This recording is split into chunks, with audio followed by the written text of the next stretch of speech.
Hello, this is not an instructional video.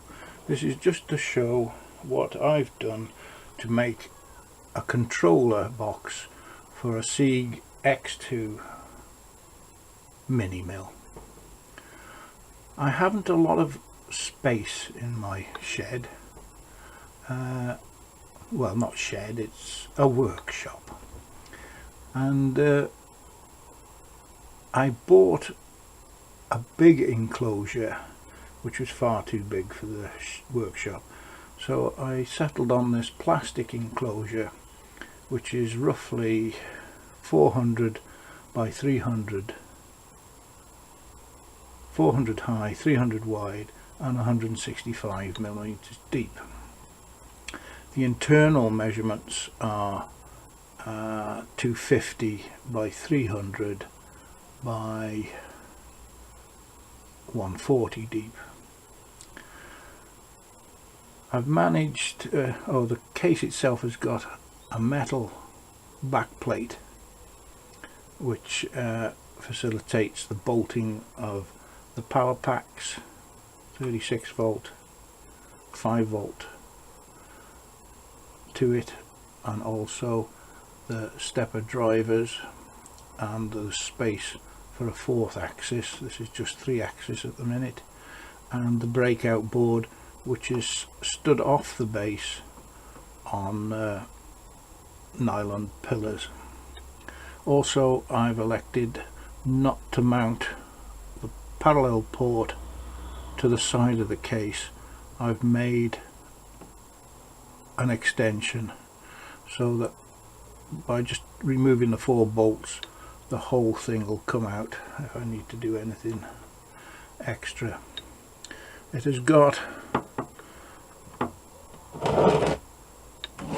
an on-off switch which is handy on the front, and on the side we've got all the connectors for the 3 axis, the 3 3 end stops, and the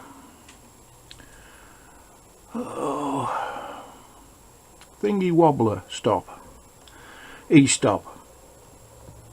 On the back there's my extended parallel port, and there's the 240 volt power supply which is fused. At the moment it's fused with a nail.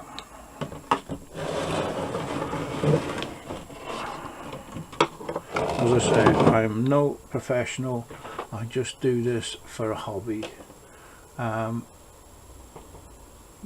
other thing about this is I've put this control box trunking in, which has got outlets in the side of it, so you can wire everything through and keep it all nice and neat, and keep the separation of the hot side, the DC power supply and the digital side all separate. If anybody wants to know where the bits came from, if they put it in the comments, I will certainly forward where I bought all the stuff from. And that's it for this first bit of converting a X2 mini mill to CNC. Thanks for watching. Bye.